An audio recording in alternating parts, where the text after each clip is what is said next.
Yo, what's up guys? It's Noah here, and in today's video, we're going to be talking through some player props I like on Prizepicks for today's MLB slate on Friday, July the 4th.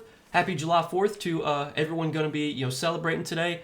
Got some player props I do like for today's MLB slate. It is sort of a kind of a split slate. We do have some early games. We have some night games as well. I do have one play that I like from the early game, and then the other two plays I like are going to be from the night games. So hopefully by the time you're watching this video, you'll be able to get all these plays in. I'm recording this video the night before, going to post it on Thursday night. But yeah, guys, we got three early plays to talk about that I like for this July 4th MLB slate. And before we talk through these plays, as always, if you guys do enjoy these Prizepicks videos and if they help you out, make sure to hit that like button down below, hit that subscribe button as well. And if you guys are new to the channel and if you are new to Prizepicks, if you don't have a Prizepicks account, make sure to sign up, use that promo code NOAH. When you sign up for Prizepicks with my promo code and play $5, you're going to get $50 in promo funds instantly added to your account. So easy way, start to build up your bankroll on Prizepicks. And I do want to shout out Prizepicks because they do have a free square available for July 4th. It's for the hot dog eating contest. You can take Joey Chestnut for 0.5 hot dogs eaten. This is basically a free pick Prizepicks is giving you. It's available to everyone. So if you don't have an account on Prizepicks, this is definitely an incentive to sign up.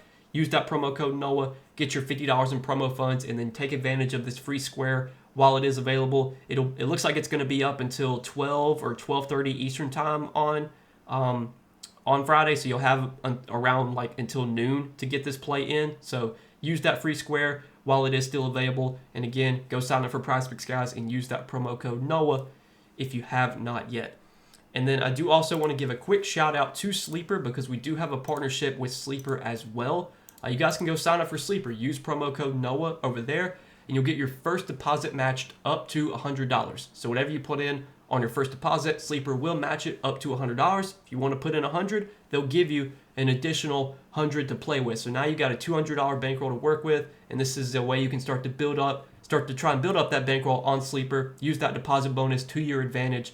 And if you guys don't have an account on Sleeper, again, you can sign up with code NOAH and take advantage of this offer that is available for new users. But let's go ahead and talk about some plays that I like for today's MLB slate. Now, I want to recap our plays from our video on Thursday before we talk through our plays for today. So we only gave out 2 picks Thursday, kind of kept it simple, but we hit both the plays. So hopefully you guys did tail. We took Jose Soriano over 15.5 pitching outs. I know that line did get bumped up shortly after I got done recording my video, but I think Soriano went like 7 innings. So even if you took his bump line, that also still hit with ease. And then we took Rafael Devers over 6.5 hitter fantasy score, which did just cashed just before I started recording this video. Devers just went up to bat in the 7th inning, got an RBI. I think he got a 2-run single. We needed him to get a hit there, and his probably was going to be his last at bat, and he came through for us, got a hit. So both plays hit on Thursday. Hopefully you guys tailed, made some money. Let's keep it going here on this slate for Friday. So talking through the picks I like for Friday, first one is going to be a hitter fantasy score prop. We're going to talk about one of the plays I like from the early games, and we're going to take Pete Crow Armstrong for more than 6.5 hitter fantasy score. So I like this matchup a lot for Pete Crow Armstrong going up against Miles Mikolas. So Miles Mikolas this season, he's just kind of been like a below league average pitcher, and kind of the last few seasons, Mikolas has been a below league average pitcher. I mean, last season, Mikolas had a 5.35 ERA, 4.65 expected ERA. This season, pretty similar numbers, 4.76 ERA, 4.66 expected ERA. You look at what Mikolas is good at. He's really only good at not walking batters. Like, he does have a pretty low walk rate, just a 5.7% walk rate. But everything else he's pretty bad at, and he ranks below league average in basically every other statistic you look at. Expected ERA, expected batting average. You look at his strikeout metrics, he has very low strikeout metrics. 11th percentile in chase percentage, ranks bottom 1% in the league in whiff percentage, and his strikeout rate is just 16.1%, which ranks bottom 9% in the league. So not only is Mikolas, giving up like hard contact, giving up a lot of runs, giving up hits, he's also not really getting a lot of strikeouts. And one thing about Pete Crow Armstrong, he's a great hitter, but he does strike out a lot. This season, Pete Crow Armstrong does have a 23.5% strikeout rate. He has a 27.9% whiff percentage, and I'm pretty sure he has the highest chase percentage in the league, 44.1% chase percentage. So PCA, he'll chase pitches a lot outside of the strike zone, but that shouldn't come into play too much in this matchup, because if you look at Miles Mikolas, he has a very low chase percentage. He doesn't really get a lot of chases on his pitches. He just doesn't have that swing and miss stuff. So I think this matchup sets up really well for PCA. He's facing a pitcher who's kind of a soft tosser, doesn't really get a lot of strikeouts, also struggles with lefties. You look this season, lefties are hitting 277 with a 316 on-base percentage and a 452 slug against Mikolas, so lefties can have success against him. We're going to have some pretty good hitting weather in Wrigley Field today. You look at the weather in this game. It's going to be, let's see, it's going to be 86 degrees, 54% humidity with winds blowing out to left at about 7 to 10 miles per hour. The Cubs have a 5.6 implied run total, so the sports books, they're expecting the Cubs to put up some runs here. Anytime it's hot with the winds blowing out in Wrigley Field, that ballpark's going to play super hitter friendly. And obviously vice versa, when it's cold and the winds are blowing in, it plays super pitcher friendly. But we're getting into the summer when it's super hot, winds are blowing out a lot, so the ballpark should be playing pretty hitter friendly here. I think it's a good spot for the Cubs to put up some runs against Mikolas, and I think it's a good spot for PCA, who again has hit right-handed pitching really well this year, has a lot of power, also has some speed too. He can steal bases. That's another benefit. When taking hitter fantasy score, you do get 5 points for stolen bases. And if PCA gets on base, he's going to steal bases because he's one of the fastest players in the league. And I think this season, if we look at how many stolen bases he has, I think he's got like over 20 stolen bases. 26 stolen bases this year. So a lot of boxes we can check in the spot for PCA, like him for more than 6.5 hitter fantasy score. Now, the next player we're going to take is an earned runs allowed prop, and we're going to take Eric Lauer for less than 2.5 earned runs allowed. So Eric Lauer this season, he's been operating out of the bullpen for a lot of the year. If you look to begin the year, he wasn't pitching a bunch of innings to start the season.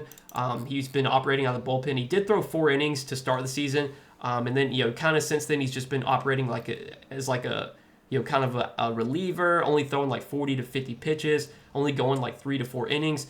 But I think it was middle of June. I think June 11th. That's when they started using Lauer as a starter. He threw 72 pitches, went 4 1/3 against St. Louis, went 5 innings against Arizona, threw 75 pitches, went 5 1/3 against Cleveland, threw 86 pitches, and then in his last start against Boston, went 4 1/3, threw 85 pitches. So basically his last 4 outings have all been as a starter, I'm pretty sure. I think he has started all 4 of these games. And as you can see, he's only given up 3 runs in one of those starts, and the start where he gave up 3 runs was a difficult spot. He had to go on the road into Fenway Park to face the Red Sox. The Red Sox offense this year has not been great, but they have been a lot better at home in Fenway Park. That's a ballpark that plays really hitter-friendly.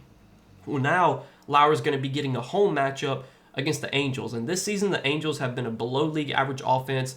They've been bad against left-handed pitching. You look at their splits against left-handed pitching this season, the Angels rank, in terms of batting average, they have the 4th lowest batting average versus left-handed pitching. They rank dead last in on-base percentage.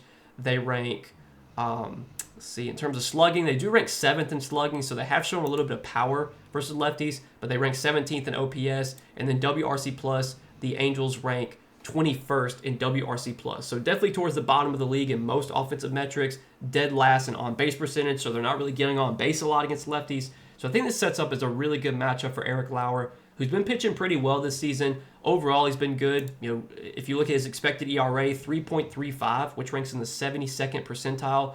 Expected batting average, 223, which ranks in the 79th percentile. And he's been good at getting strikeouts, too. You look at his strikeout stuff this year, 24.9% strikeout rate, ranks in the 70th percentile. Lauer has a career high in strikeout rate this year. That 24.9% K percentage, that's a career high for him. So he's been getting a lot of strikeouts, too. Just think the matchup sets up really well for him against an Angels team that has been pretty mediocre, to say the least, against left-handed pitching this season. Also, an Angel team that doesn't get on base a lot. They'll strike out a lot. Pitching in Toronto, I think that's a pretty good spot for Lauer. Toronto's ballpark, it's just more of a neutral park. If anything, it plays a little bit more pitcher-friendly, especially if the roof's closed, which it might be. I'm not sure, but either way, I like this spot for Eric Lauer to pitch well. I think he gets through this outing without allowing 3 runs. So we're going to take him for less than 2.5 earned runs allowed. And then our third and final play is going to be another hitter fantasy score. We're going to go to one of the late night games, the Giants and I'm blanking, Giants and Athletics game. And we're going to take Brent Rooker for more than 5.5 hitter fantasy score. So Brent Rooker been pretty, on a kind of a hot streak lately. You look at his last few games, obviously, been clearing this line 4 of his last 5 games. I want to say, I think some of these games he's homered. Let me take a look at that real quick. Let's see. So last game he had 14 fantasy points. That was a solo home run, and then he did homer this game against the Yankees, and then obviously these other games he went over as well. But Rooker's been really good this year. He's a guy that has a lot of power. He's a guy that will strike out a lot, but I think in this matchup against Justin Verlander, I think we can kind of bet on Rooker putting the ball in play here. Justin Verlander used to be a pretty solid pitcher, but he's getting really up there in age. I mean, the dude, he's 42 years old now. So Verlander just nowhere near the same pitcher that he used to be. This season, Verlander has a 4.26 ERA, and he's actually due for negative regression because he has a 5.1 expected ERA. His expected ERA just ranks in the 12th percentile, so bottom 12% in the league. Verlander has a 279 expected batting average, which ranks bottom 14% in the league. He's just been a below league average pitcher this season, just not anywhere near the same guy that he used to be. And this is a tough spot for him going on the road to face the Athletics. The Athletics have been very good offensively at home this season. And if you look at the Athletics this year, they're playing in a different ballpark. They're playing in a minor league ballpark that is playing very hitter friendly. I'm pretty sure the Athletics ballpark has been playing as one of the best hitters parks this season. And we can see that, in the run totals. You look, the Giants have a team total over 5 runs. The Athletics have a team total over 5 runs. Both these teams are expected to put up some runs here. We've seen a lot of high-scoring games, from the just Athletics at home and just in general at the stadium. We've seen a lot of high-scoring games. And if we actually look, I can actually take a look at this season, how many runs. I think the Athletics have scored like the most runs at home this season, but I want to take a look at that real quick.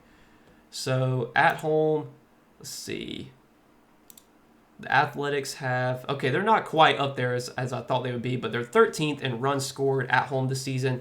But they've only played 201 games at home, whereas like a lot of the other teams in front of them have played way more than that. So that's in terms of a per game sample, the Athletics have been very good offensively at home this year. They're batting 286 at home, which is the best in the league. A lot of these guys, you look at their splits like Rooker and a lot of these other Athletics hitters, they have much better splits at home this season. You look at Brent Rooker splits. At home, he's batting 283. On the road, he's just batting 259. And then if we look at some of his more advanced stats, at home, 377 on base percentage. On the road, 317. 478 slug at home, 497 on the road. So he does have a higher slug on the road. But 855 OPS, which is higher at home. 135 WRC+, which is also higher at home. Now, Rooker has been a little bit better against left-handed pitching than he has been against right-handed pitching, but his numbers are still solid against right-handed pitching. I think this matchup's good for him against a aging Justin Verlander, who's just not been nearly the same pitcher that he used to be. And I think this is a spot we can definitely look to attack. I think it's a good matchup here for these Athletics bats. I think it's a good matchup for Brent Rooker, who's been hitting the ball well lately, been on fire. And again, Rooker, really good at home. Makes sense. This ballpark plays really hitter-friendly. So these are the 3 props, guys, that we're going to roll with for today on July 4th. Happy July 4th again to everyone watching. If you're going to be celebrating, hope you guys all have fun today. Enjoy the day off. I'm sure most of you guys have the day off of work. So enjoy the day off, enjoy some baseball, and hopefully we can win some money today. But again, guys, appreciate you watching and appreciate your support on these Prizepicks videos. Make sure to hit that like button down below before you do get out of here. Hit that subscribe button as well. And if you guys don't have an account over on Prizepicks, go sign up. Use that promo code NOAH. And again, when you play $5, you're going to get $50 in promo funds instantly added to your account. So check out Prizepicks if you have not yet. But as always, good luck, guys. Let's win some money today. I'll see you in the next video.